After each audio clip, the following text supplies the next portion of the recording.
de l'économie numérique dans l'économie globale au Sénégal? Bon, même on va dire au Sénégal, au niveau mondial, c'est un des points les plus compliqués, disons le point noir de l'économie numérique. Aujourd'hui, j'ai vu au niveau mondial, il y avait un moment donné, la France, l'Espagne ont voulu, comment dire, imposer une taxation sur l'économie numérique, avec ce qu'on appelle les GAFAM, Google, Microsoft, Amazon, etc.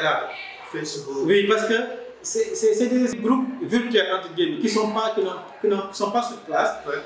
qui sont Géographiquement, qui sont pas là, qui viennent des ventes. Et l'Union européenne avait voulu faire des taxes parce que Amazon ramasse des milliards sur ses ventes, Microsoft, etc.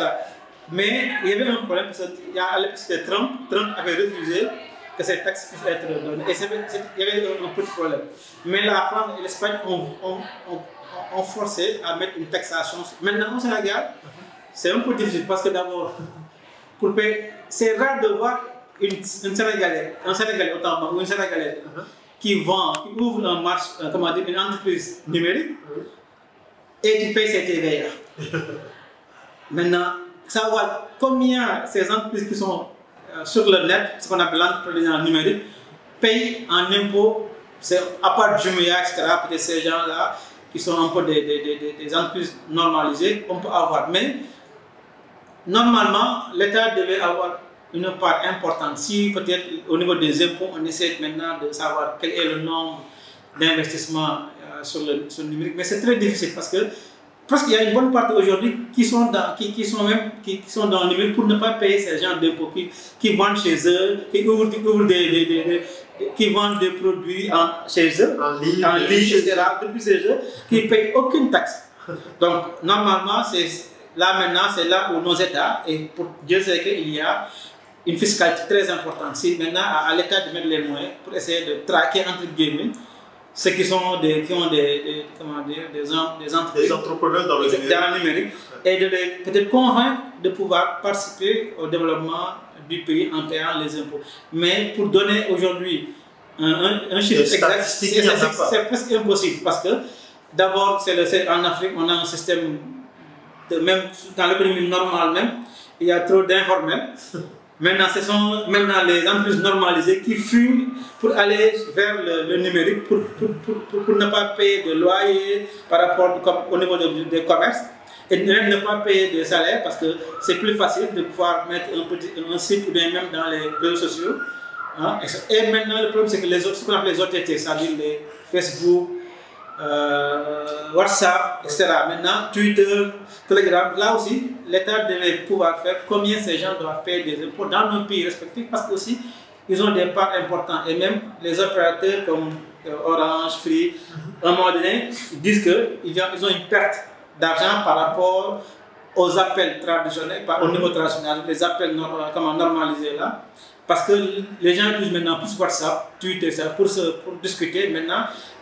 Ça impacte sur, malgré qu'ils vont gagner par rapport à l'achat de la connectivité, oui.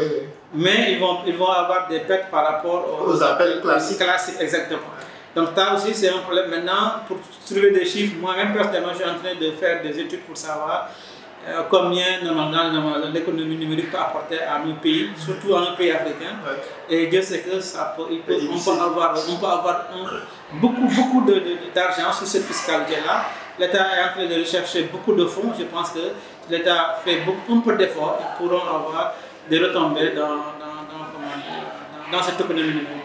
Donc en fait, il y a un problème de traçabilité et de lisibilité. Exactement. Esthétiquement, c'est difficile aujourd'hui de pouvoir. Et même parfois, moi, j'ai des étudiants qui sont dans le numérique. J'ai beaucoup d'étudiants qui ont des entreprises. La question que je leur pose, est-ce que vous payez d'abord seulement la TVA, qui est un impôt indirect? Ils te disent, moi, ça fait 6 ans que je vends des trucs, mais j'ai jamais payé de TVA. Donc, vous allez voir, c'est un peu compliqué. Donc, les autres taxes sur les impôts, sur le chiffre d'affaires, etc., ça, je pense que ça sera... Donc, c'est beaucoup plus difficile pour les pays africains ou même avec les grands pays occidentaux. Mais même pour les pays occidentaux, mais ça, la Chine aussi.